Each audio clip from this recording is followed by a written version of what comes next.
first ballot selection to the Canton class of 2017. He's a good buddy. LaDainian Tomlinson. How are you, LT? I'm doing well, Rich. Excited about this weekend. And you've got it all set up. It feels like it's a little bit of a calm before the storm. I've caught you in a spot right now. Yeah, that's absolutely correct.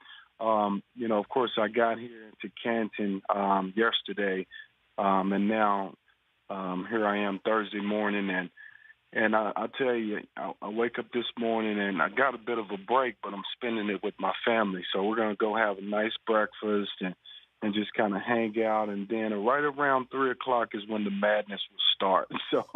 So it's kind of the quiet before the storm. Yeah, heading to the stadium for the game tonight, Arizona and Dallas, and then the jacket dinner Friday, and then so on and so forth, all the way up to the speeches. And I had Kurt Warner on earlier in the week, and he said that you and he and TD have spoken a lot throughout this process, and that's no surprise. But he said that you were done with your speech almost a couple weeks after being announced as an enshrinee. Is that true? That is true, and it's the bulk of the speech was already done, and then you kind of go through it. You make minor changes because the Hall of Fame really clamps down on you about the amount of time that you're going to spend on your speech, and so of course I came in. My initial speech was right around 20 to 25 minutes, and they said, whoa, that's way too long. You got to cut it down. And so I've spent the rest of the time kind of finding ways to cut it down and take things out and just keep the stuff that I really want to talk about and that things that are really important to me. But, yeah, I will confess, Rich, I started working on the speech before I was announced. Okay, I'll let you have that one. You know what?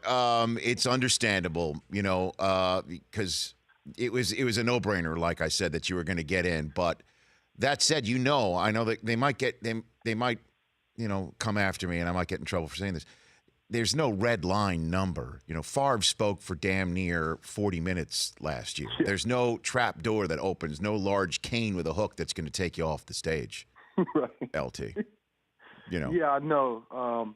And you kind of you think about that, and here's the thing. You have a little pushback also. Say, hey guys, I really want to, talk about these people and say these things. So you compromise a little bit, and I think we're at a good place where it'll satisfy the Hall of Fame,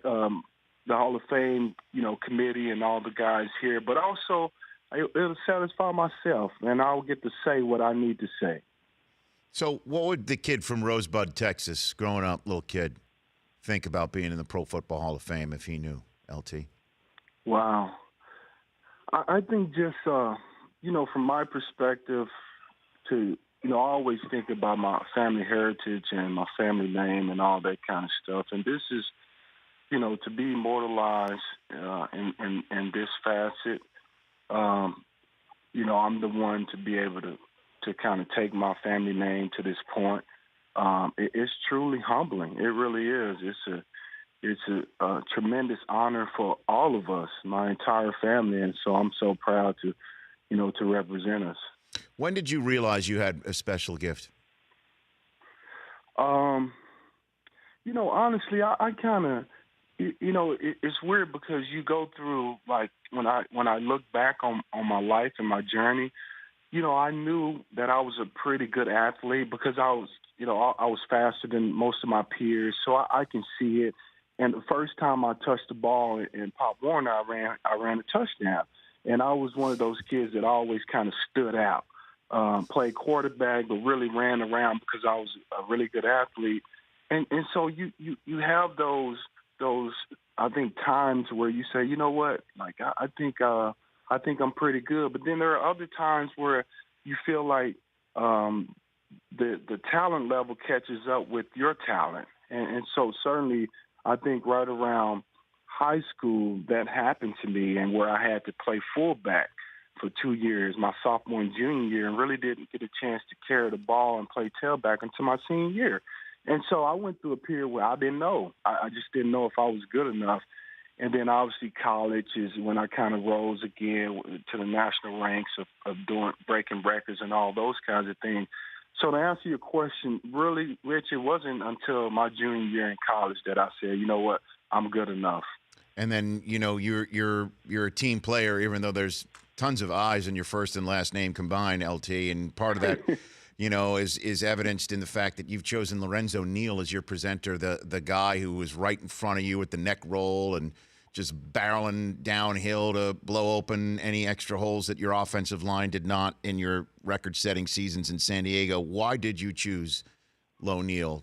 And by the way, thank you for putting him on a national stage once again. The folks are going to be very entertained by him over the next few days. Yes, of course, Lorenzo Neal, so he's never short of words and entertainment. So, but no, I just feel like, Lorenzo is a guy that is so selfless, of a player. He sacrifices for the team. And think about it, his position is to clear the way for other guys to shine, to get the credit. And for most of his career, he did that to the best of anybody in the National Football League. I think 7,000-yard rushers he blocked for. But when I think about my career and what he did for me, he took my game to another level. Most of those record runs, touchdown, record-breaking runs, he was in front of me. And so I felt like in my biggest moment going into the Hall of Fame, it's only right that this guy lead me out into the Hall of Fame. LaDainian Tomlinson here on the Rich Eisen Show. A few more minutes with him. And then while we're on the subject of former players here, LT, much made this week about Phillip Rivers, whether he was going to be there, Antonio Gates, whether he was going to be there, and whether the Chargers told him not to be there. Can you walk me through the process with you and these two players, Anthony Lynn, the franchise, and set everything straight best you can? Yeah. Well, I think early on I knew that Phillip had reached out to me a while ago and said, "Hey, man, I really want to come. Of course, we're in camp. And I'm going to do my best. I'm going to talk to the coaches and talk to Dean and see if we can make it happen." And then, I knew that they had the big scrimmage with the Rams on Saturday. And so at that time, Phillip's the quarterback. He's the leader of that team, the leader of that franchise. And it would be really hard for him to miss something like that as a quarterback. First scrimmage, but not only that, first appearance really in that LA market at the stadium where they're going to be playing games. And so at the end of the day, Phillip will not be able to make it, but Antonio Gates will. Antonio is he's got permission from Anthony Lynn, and I talked to Anthony about it. We discussed it, and I think we all were on the same page in terms of Antonio. It was something that he really wanted to do, but also, where Antonio is in his career, the guy has done everything. He's going to be in the Hall of Fame one day. And so the experience we shared throughout my playing career, we had a special bond, and he was adamant about being here, and Anthony Lynn didn't try to stop him one bit. And so at the end of the day, Phillip is going to be at the scrimmage, and Antonio Gates will come here to the enshrinement. So Phillip and you were cool, or he wanted to make it, and he just figured it was just too difficult to do it? I mean, absolutely. No, absolutely. We're absolutely cool. Phillip and I have a really, really good relationship. But these circumstances, especially when you're the quarterback of a franchise, you have to be there. And then about the franchise, just talk a little bit of football with you here. It's remarkable. Mike Williams is not on the field, and then Forrest Lamp goes down with an ACL yesterday. Yeah. Is there something in the water in the facility, regardless of where it is, with the Chargers, LT? It's unbelievable. No, it is unbelievable. And I don't understand how that continues to happen. I tell you, it's just a bad stretch right now that we seem to be going through. But I'll tell you, I am encouraged about Mike Williams. I don't anticipate him being done for the season. I think we will get him at some point, get him back. But I feel bad for Forrest Lamp. I mean, the kid was making strides, and he was really starting to show some promise. And so now I think he's going to be out for the season. I'm almost positive with an ACL tear. But, I think he has a bright future, though, and that's the only thing that we can look to at this point. All right. Well, LT, I know that you're taking some time out, the rare moment you're going to have with your family, so I appreciate you calling in. I'd like to make one suggestion. Chris Brockman and I workshopped it in yesterday's show about how you can work the teardrop into your Saturday moment on the stage. Okay, tell me. All right. I'm assuming you will, but maybe you put this wrinkle in, or if you haven't, I think this is what you should do.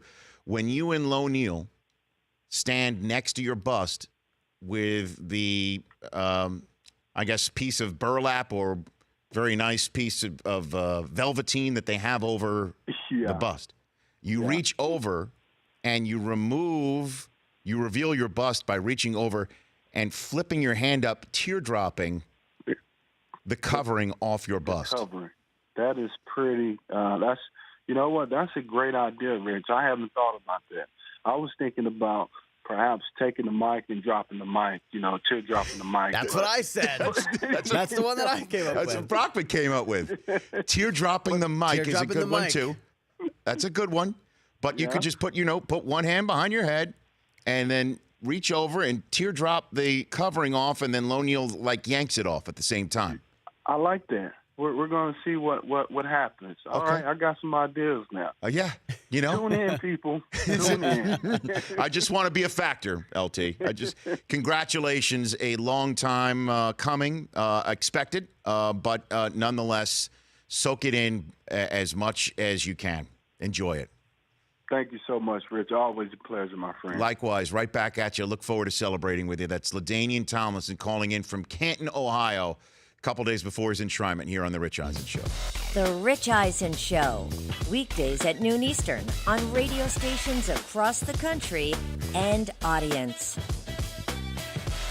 If you liked some of that, get some more of that on The Rich Eisen Show app. Follow all the information you see right here on The Rich Eisen Show.